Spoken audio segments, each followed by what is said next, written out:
It's great value. Remember, A1 skip bags are available from your Circle K Dublin, Cork, Waterford and Limerick, except Circle K Express. See a1skipbags.ie. Some of us have gone from a daily routine to, what day is it anyway? Creating a daily schedule for home will help you feel more in control.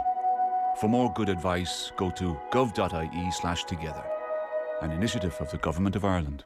Your local Expert Electrical store is just one of 67 family-owned stores in communities nationwide. Wherever you live, we're here to help you. Whatever you need, essential home appliances, local store opening times, advice or delivery options. Visit expert.ie for the latest updates. We're Expert Electrical. We're here to help you. All our M&S stores are open every day until 6 p.m, ready to serve you and your local community. We get regular deliveries from our fantastic suppliers, so you can get the fresh food and essentials you need. So staying in doesn't mean missing out. Whether it's pizza, Indian or Chinese takeaway for €14, we have you covered. Or why not have a dine-in for two with main, side, dessert and bottle of wine, also only €14. Your M&S family, we're all in this together. Enjoy alcohol responsibly. Off the ball. This is News Talk. Now then, you're very welcome back. So these should be Champions League evenings with the clocks gone forward and it's bright outside and knockout stages. No live TV right now, but no problem. Virgin Media Sport is airing over 10 hours of classic games each weekend to celebrate some of those great moments in Champions League history.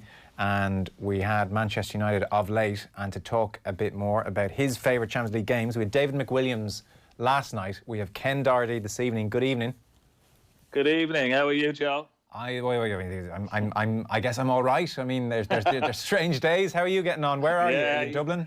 I'm in Dublin at home. Yeah, very strange days. I mean, our Snooker World Championship would have been starting this Saturday, so we would have been in Sheffield for the qualifiers, and then looking forward to it coming on the BBC on Saturday. So it's postponed until the 25th of July. They've actually got the window where the Olympic Games was covered by BBC, so they've got a 2-week window, but 25th of July to something like the 5th to the 8th of August. So it seems optimistic by what you would think at this moment, but hopefully, fingers crossed, that we'll be out of the woods by then and it can go ahead, I mean, I guess you could do snooker behind closed doors and it wouldn't transform the viewing experience.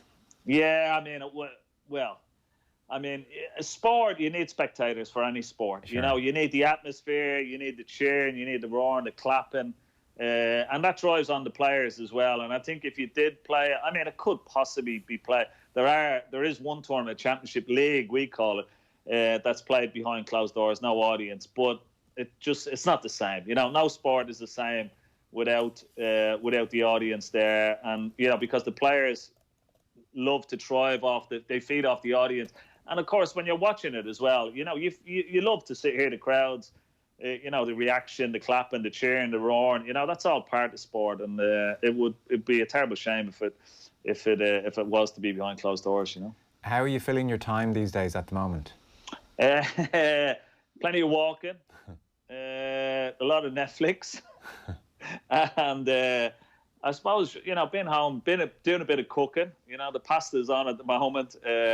I've been trying a bit of bacon and suffering miserably at that, but I'm just a bit of fun, Doing a few press-ups as well for it. I'm trying to challenge myself to do some press-ups out in the garden or in the house, and then sort of calling on some of the other snooker players and some friends that I know to try and to do an extra one each day. And I started off with 10. I'm up to 25 now.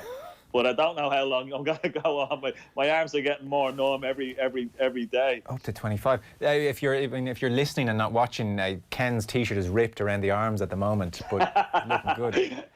There's a lot of the other snooker lads that say, Jerry, we'd be calling you Ken Schwarzenegger by the time this lockdown. I was hoping the lockdown was going to be over, a few days ago, but now it's extended to 3 weeks. Uh-huh. This doesn't seem like a good idea, this press-ups now. And do you have a snooker table in the house? No, I don't. No, my snooker table is down in the Radisson Hotel down in Stillorgan there. And when Jason's closed down, I moved the snooker table that I got from the World Championship, actually, in '97.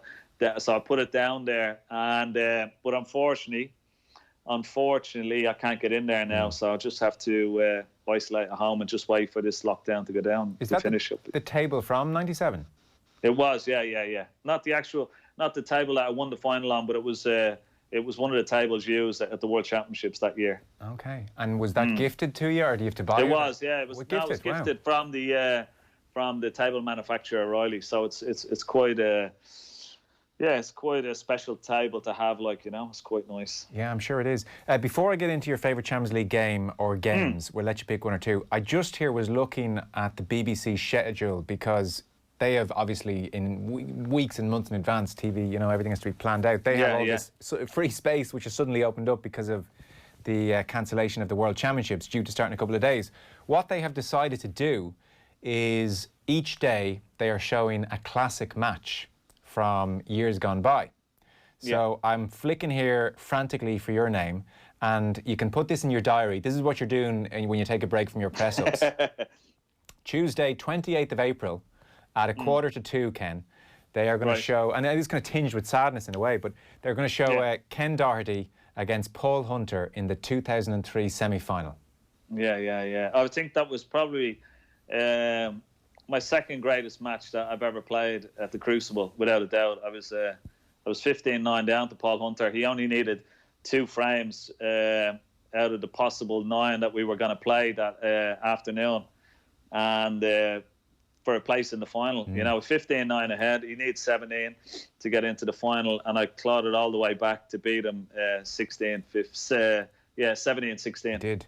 You came out, I was just reading about it there during the ad break, because I saw this tweet come up about the BBC schedule, and as you said, 15-9 down. So, look, it's over. I don't know what you did, but you're gone. He only has to win 2 frames.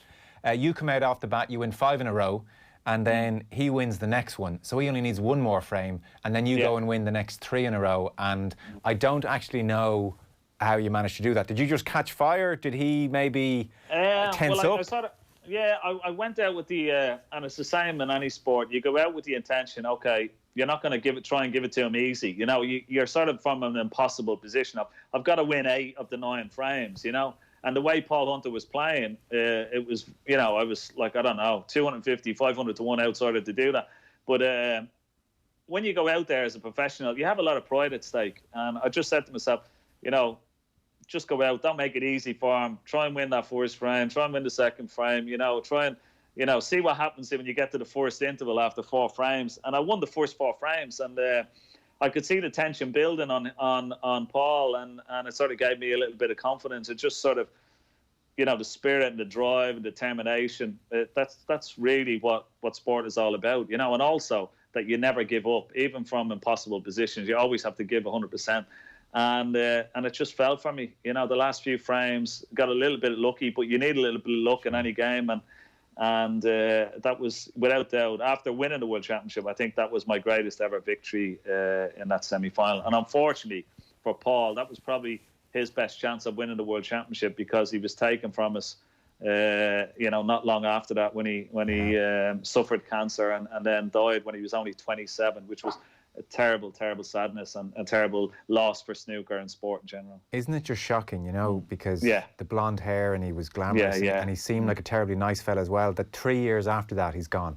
Yeah, he was called the Beckham of the Bays. He had the looks, he had the game, and he was a big-time player. He won 3 Masters finals, beating Fergal O'Brien, beat Ronnie O'Sullivan, beat Mark Williams 10-9 down in London. 3 times he won the Masters. So he's a big-time player.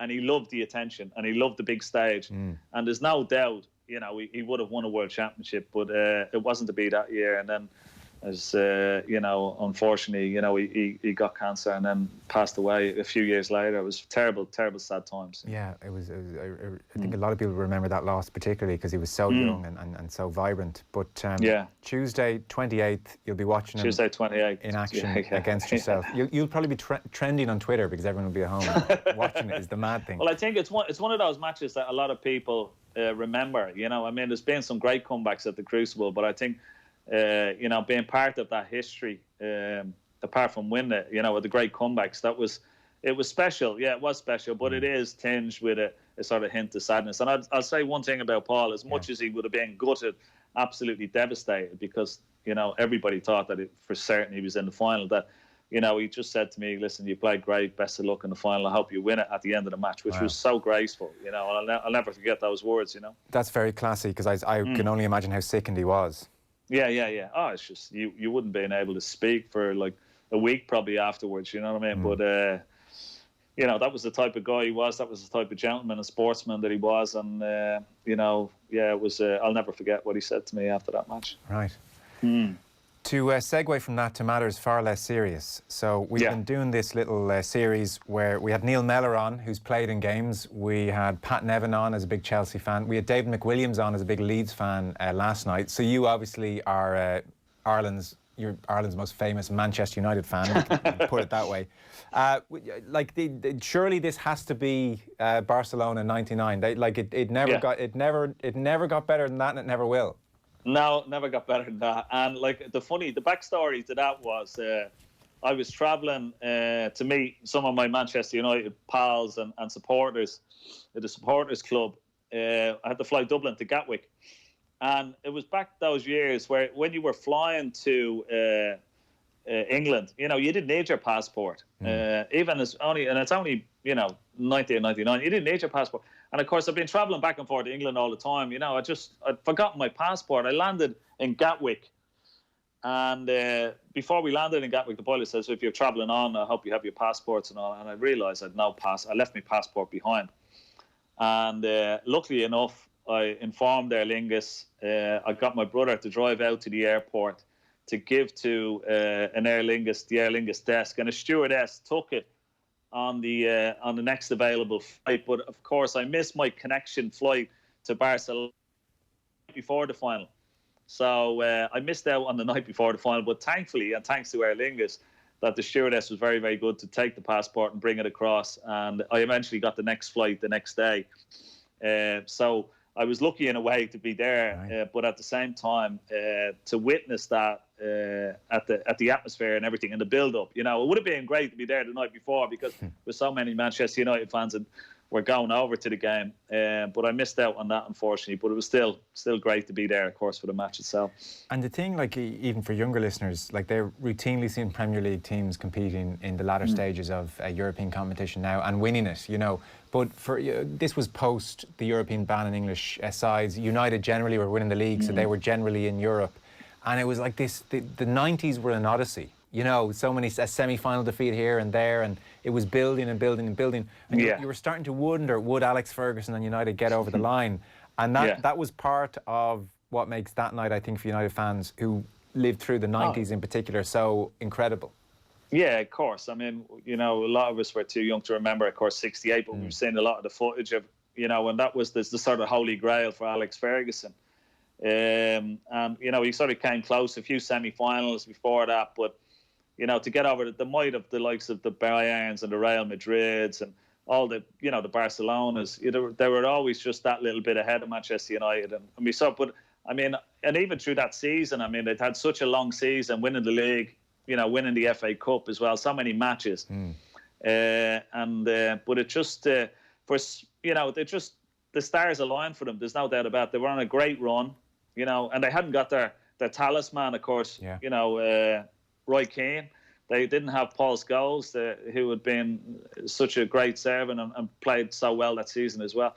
They didn't have those two players in the squad. So, like, going into that match, I mean, the fans had hope and great expectation, but they knew the might of Bayern at the same time as well, you know. Because it was Beckham in midfield with Nicky Butt and Jesper Blomqvist on the left and Giggs on the right. And it never, I mean, how could it work as well? It never quite worked for a lot of that game. No, not at all. And funny, you mentioned about the Man United games. I was watching it just a few days ago on Virgin Media, the highlights of it, and I was reliving it all. And, like, you know, when you've been to the game, but then when you see it back, and you've seen it so many times, but then a lot of the memories came flooding back. But you wouldn't have realised how dominant Bayern were, particularly in the first half, but also the chances that Manchester United started to creep in, particularly in the second half, when they started to sort of push the boat out a little bit, and they got a little bit more joy. But even in the second half, I mean, they got a bit of luck, you know, the chip over Schmeichel, and of course Janka, was it with the overhead kick that rebounded off the crossbar, you know, they needed that little bit of luck and they got it. But yeah, I mean, what happened in the last 5 minutes of the game was just incredible, you know. Yeah. Where were you sitting in the stadium? Well, I was actually, my position was where Beckham actually took the first corner. So we were about 30 or 40 rows back up from that corner flag on that side, which was the perfect side for us, you know, as Manchester United fans. And, I mean, the atmosphere was just electric. You know, there's so many of the Man United fans around us had left, you know, and we knew George Best was there and he had left and all. Yeah.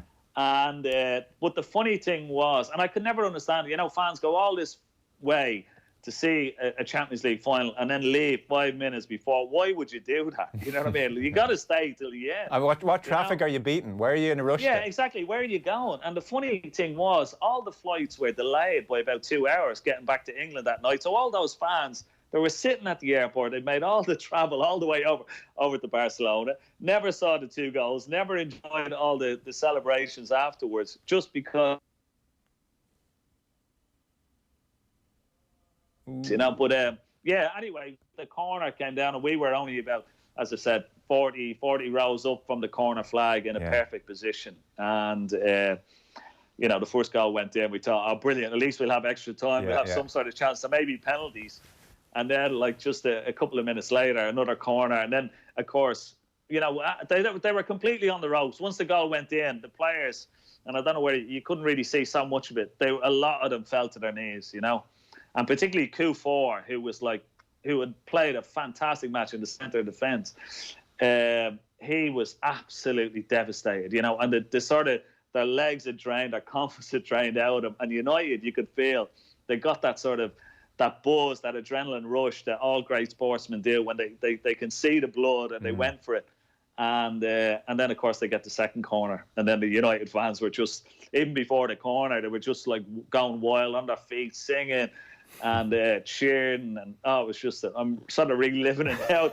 Even the old hairs in the back of the neck are standing up, you know. It was just so epic. And you think of the first goal, and like there's a botched clearance from a Bayern player, and it falls to Giggs, who hits the most horrifically scuffed volley. yeah. And then Sheringham and Solskjaer were such a part of that season, and like all the class of Sheringham to spin and finish the way he finished that first one.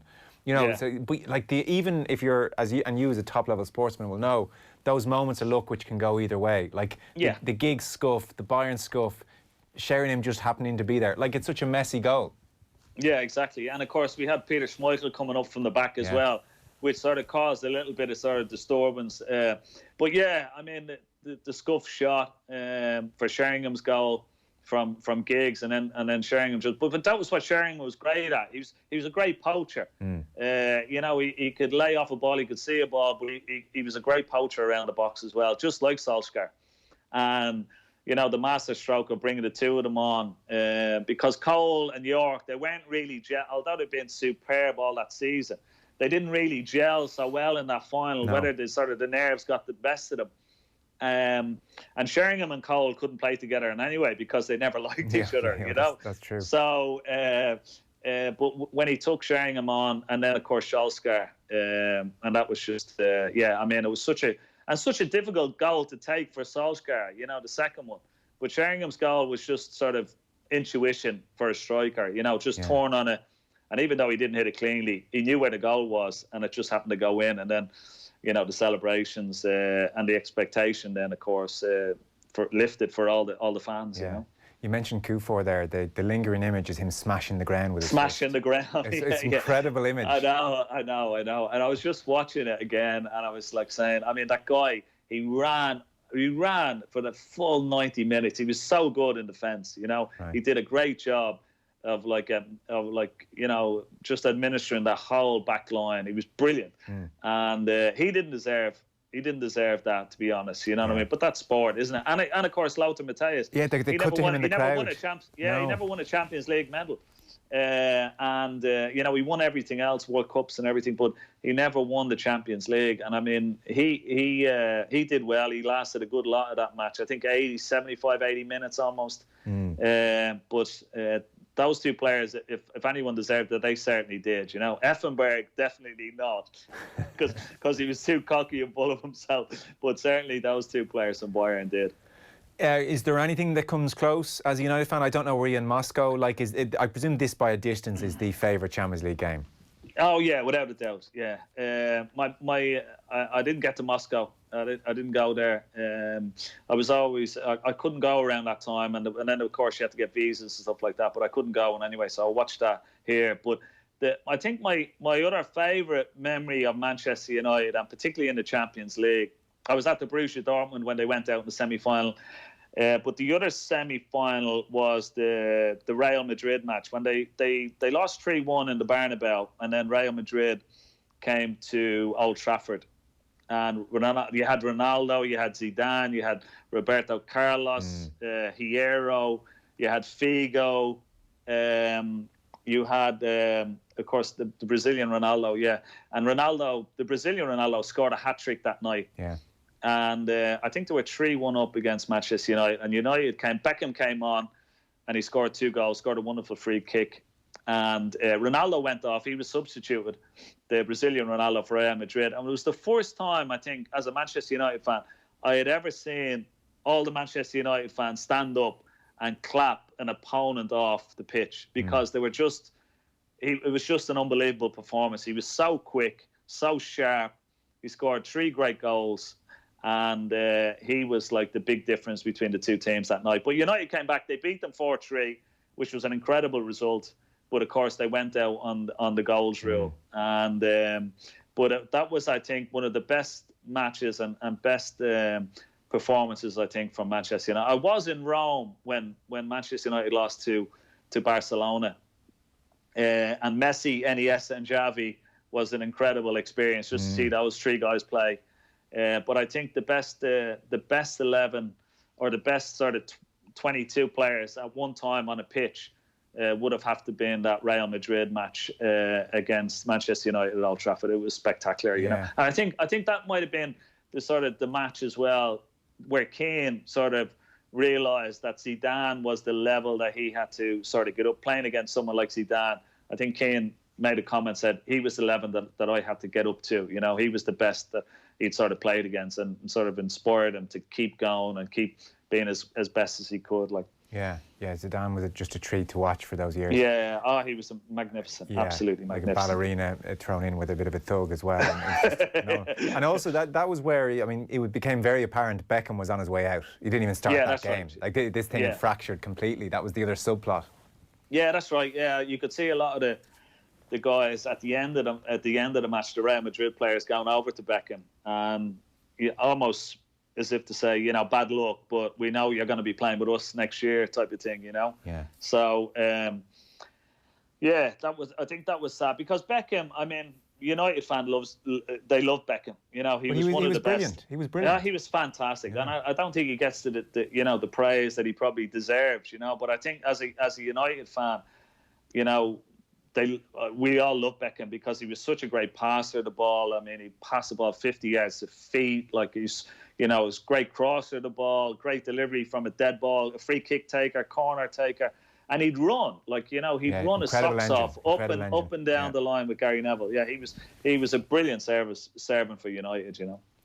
There's a text in from Anthony to finish us off. I hope Ken's making lasagna, because the pasta will be ruined by the time he finishes this interview. Yeah, I had to turn down the pasta itself. It was starting to overboil. I don't like overcooked pasta, Joe. A little bit of a bite in it. Al dente. You're a class act. Al dente. Yeah. Well, listen, I didn't realise you were there in '99, but that's an easy choice. So that's the Man United fan choice. Ken, listen, stay safe. Thanks a million. We'll talk to you soon, I'm sure, one way or another. Yeah, you too. Thanks, Joe. Take it easy. All the best. Ken Doherty there with his choice. It was, of course, 99. It had to be 99. And remember again, no sport on TV right now, but Virgin Media are airing 10 hours of classic games each weekend, so you can bask in the memory of some of those games. We're taking a very short ad break. Back in a sec. Don't forget, George Gregan is our special guest between 8 and 9 on Wednesday Night Rugby. Off the ball on News Talk. It's important to pay tribute to all those helping us get through these challenging times. And here at News Talk, we're creating a space for you to celebrate the people that are making your life that little bit easier.